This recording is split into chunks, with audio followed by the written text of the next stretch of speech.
15e chapitre. La personne suprême.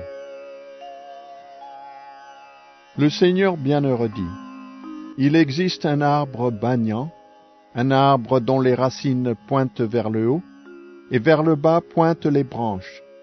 Ses feuilles sont les hymnes védiques. Qui le connaît les Védas. Les branches de cet arbre que nourrissent les trois gunas s'étendent en hauteur comme en profondeur. Ses ramilles sont les objets des sens.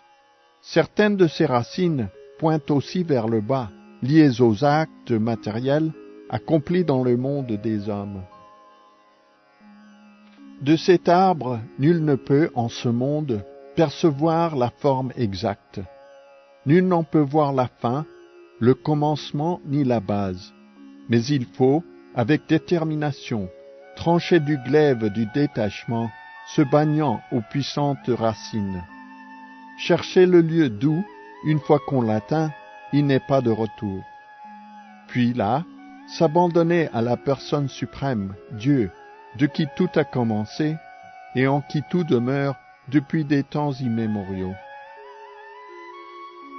L'homme, libre d'illusions, d'orgueil et de rapports faux, l'homme qui comprend l'éternel, qui triomphe de la concupiscence et de la dualité des joies et des peines, et qui connaît la voie de l'abandon à la personne suprême, celui-là atteint cet éternel royaume.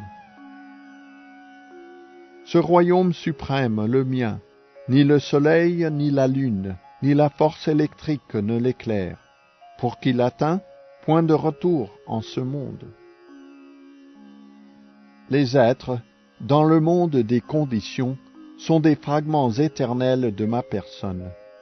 Mais parce qu'ils sont conditionnés, ils luttent avec acharnement contre les six sens, et parmi eux le mental.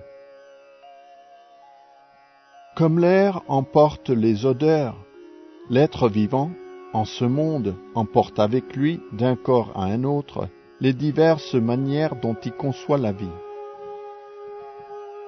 Revêtant ainsi un nouveau corps grossier, l'être vivant se voit doté d'un sens déterminé de l'ouïe, de la vue, du toucher, du goût et de l'odorat, qui tous gravitent autour du mental.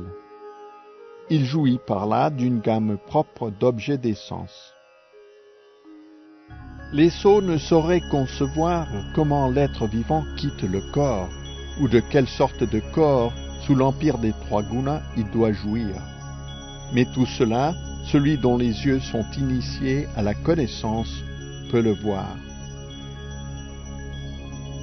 Il voit tout cela avec clarté, le spiritualiste établi avec constance dans la réalisation spirituelle. Mais les autres, dénués de réalisation spirituelle, ne peuvent, quelque effort qu'ils y mettent, saisir la vérité.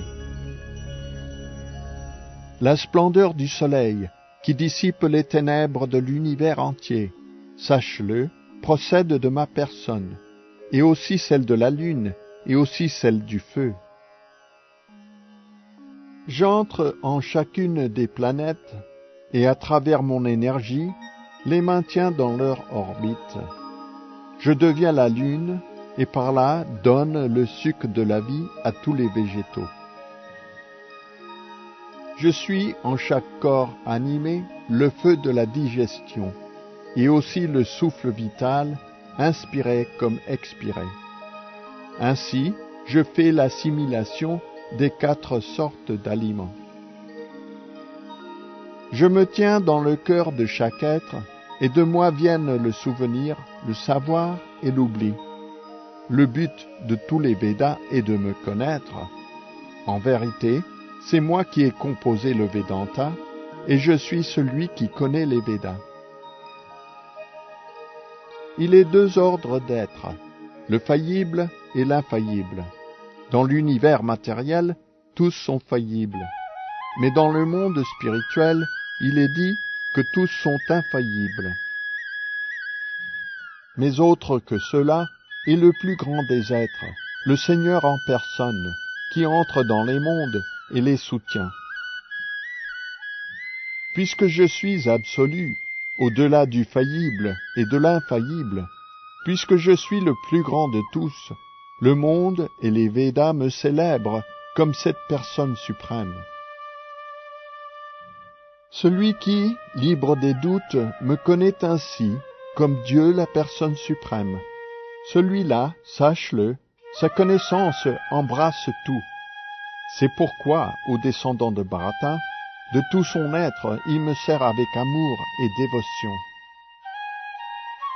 Ce que maintenant je te révèle, ô toi sans péché, est la part la plus secrète des écritures védiques.